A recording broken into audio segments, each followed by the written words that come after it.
Hi, this is James Kidrick with mobile news from ZDNet here at the HP WebOS event, and a first look at the Touchpad WebOS based tablet. I wanted to show you about the HP Touchpad, a great example of how HP has taken WebOS and moved it to the large screen. Along with introducing the Veer and the Pre 3, the Touchpad shows what it means when WebOS expands. So Touchpad, let's first talk about the hardware. Touchpad is built around a 9.7-inch 1024 by 768 display. The display has this great wide viewing angle technology, so you can look at the screen from almost any angle, and has Gorilla Glass to protect the front and make sure that you can easily, that you don't scratch it up or get too many fingerprints on it. Beyond just the screen, the Touchpad is encased in this beautiful rounded hardware, and inside has all kinds of power. It is a dual CPU 1.2 gigahertz processor from Qualcomm. It has either 16 or 32 gigabytes of storage, a 3-axis accelerometer, gyroscope, and digital compass. More than that, it's got a front-facing camera, a 1.3 megapixel camera, stereo speakers, and supports HP Beats audio. So really power pack for everything that you need to do. But the Touchpad is about more than just hardware. WebOS is what really makes this thing sing. So I want to walk you through some of the core concepts of WebOS and how they apply to a tablet. So as you can see here, I'm in my workspace. I've got all kinds of different applications, which we call cards, open. And you can see as I scroll through here, all kinds of things open. Cards are a fundamental organizing principle for how WebOS allows you to multitask easily. That means that I can do many different things without losing the context of what I was doing before. And it's really powerful to use on a mobile device because I get interrupted about every 5 minutes. And it helps me to not have to keep remembering what I was doing before. Cards are really great for a couple things besides just running applications. What you can see here is that I have 2 cards stacked on top of each other, grouping my weekend reading together so that I don't forget what I was doing there. And I can rearrange or move cards very easily. Just take this one and drag it off to the side if I want to rearrange it or do anything like that.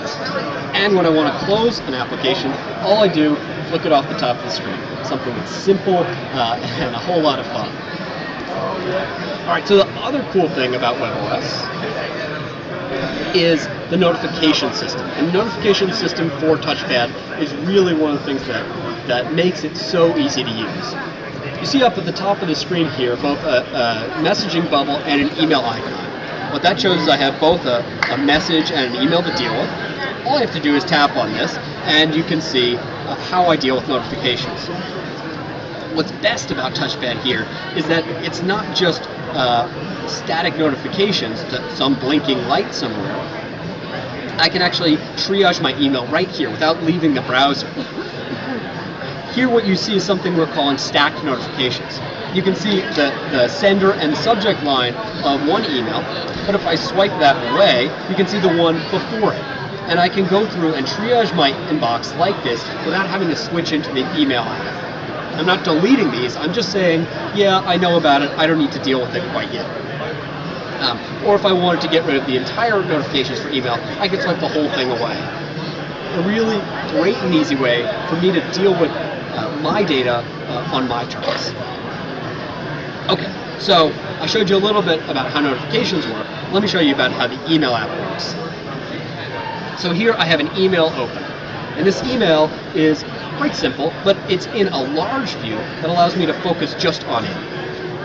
Okay, more than that, I get all my standard things, reply and forward and so on, but the WebOS email application is about working the way that you want to, and you can have choices. So that means if I want to see just one email and concentrate on it, that's fine. I can also slide out and go look at my entire inbox. Or I can slide out one more and go look at all of my inboxes. I can pick whichever view I want to do, and I can triage my email very quickly and easily. The other cool thing that we've got here is that we have multi-select. What that means is I can tap this checkbox button, select a couple of emails, and hit delete or move. A very easy way for me to manage multiple emails quickly. All right, so let me reply to this email. So I hit the reply button, and you see that it brings up a card. The draft email, just like everything else, can be a card. I can take this card and I can move it anywhere I want, even into its own stack. And this, for instance, can live on the side while I look at other emails, either to cross-reference or to write other drafts. All right, so let me write a response here. And what you can see first is the WebOS keyboard. Keyboard is really great. I've been typing on it for the past couple weeks, and I'm really, really happy with it. Not only does it have the numbers up at the top, but the keyboard sizes to fit how I like to use it. Let me show you how that works. I hold down this keyboard button here, and I get choices. T-shirt sizes, essentially. And I can make the keyboard as small or as large as I want, based on what I want to do, or based on how I type normally. So if I'm a kind of hunt and peck guy, I can go for a much smaller keyboard. But if I want to touch type, I can bring it up and make it as large as possible so I can really touch type.